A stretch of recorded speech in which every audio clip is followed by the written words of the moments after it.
Assalamualaikum warahmatullahi wabarakatuh. Selamat pagi anak-anak. Jumpa lagi dengan Bapak.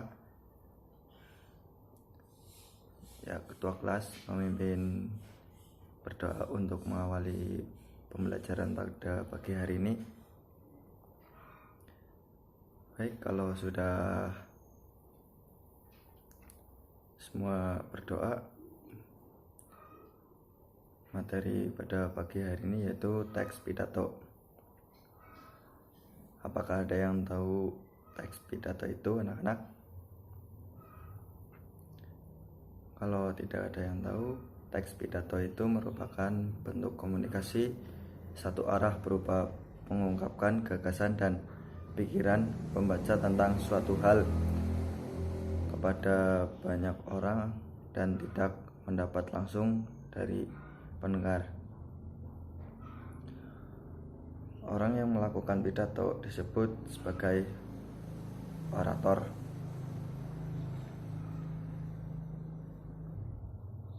Metode berpidato ada 4. Anak-anak bisa menyebutkan 2 metode pidato. Kalau sudah anak-anak menyebutkan kedua metode pidato, Bapak akan menambahkan 2 metode pidato yang belum disebutkan oleh anak-anak. Kalau yang pertama itu metode serta merta atau spontanitas, berdasarkan kebutuhan sesaat tanpa persiapan yang cukup. Metode ini juga berdasarkan kemampuan dan kemahiran pembicara serta apa adanya. Metode ini biasanya dipakai dalam keadaan yang mendadak atau darurat. Yang kedua, metode menghafal, dilakukan dengan persiapan yang matang.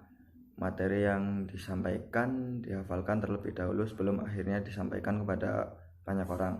Metode ini biasanya dilakukan ketika acara pidato sudah direncanakan dengan baik. Metode yang ketiga, metode naskah, dilakukan dengan membaca naskah pidato yang dipersiapkan. Metode yang keempat, metode ekstemporan, dilakukan dengan mengandalkan kemampuan berbicara dengan hanya menyiapkan poin-poin pokok yang akan dikembangkan. Selanjutnya, struktur teks pidato. Yang pertama, pembuka. Pembuka teks pidato terdiri atas 3 bagian, yaitu diantaranya salam pembuka, ucapan penghormatan, dan juga ucapan syukur. Anak-anak bisa menyebutkan contoh salam pembuka. Ya, yang kedua itu ucapan penghormatan. Ucapan penghormatan dalam sebuah pidato biasanya dilakukan dengan menyebutkan orang yang dianggap lebih tinggi jabatannya terlebih dahulu dan kemudian seterusnya sampai berada pada jabatan paling rendah. Contohnya, yang saya hormati kepala sekolah. Yang ketiga, ucapan syukur. Ucapan syukur ini biasanya dibacakan karena rasa syukur sang orator atau pembaca pidato terhadap Tuhan karena dirinya dan juga para tamu bisa diberikan kesehatan dan keselamatan untuk dapat berkumpul dan menghadiri acara pidato tersebut. Contohnya, marilah kita panjatkan puji syukur kehadirat Tuhan yang Maha Kuasa karena sampai pada detik ini kita masih diberi kesehatan untuk dapat menghadiri dan berkumpul di acara yang berbahagia ini. Yang selanjutnya itu isi pidato. Apakah anak-anak tahu isi pidato? Kalau tidak ada, Bapak akan jelaskan. Isi pidato itu adalah bagian yang penting karena dalam isi ini mengandung inti dari sesuatu yang akan disampaikan dan dibicarakan. Pada bagian isi ini, sang orator akan menjelaskan secara detail dan juga jelas mengenai apa yang disampaikan kepada para pendengar. Penutup pidato. Penutup pidato merupakan akhir dari sebuah pidato.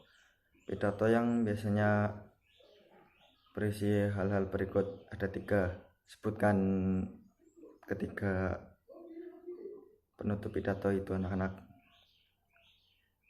Kalau tidak ada yang tahu, yang pertama itu kesimpulan secara ringkas dari materi yang dijelaskan.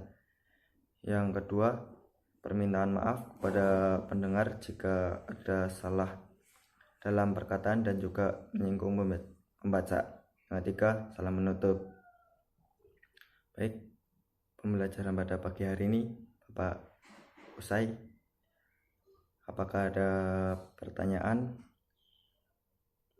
Kalau tidak ada, selamat belajar dengan guru lain dan juga tugas dari Bapak dikerjakan. Assalamualaikum warahmatullahi wabarakatuh.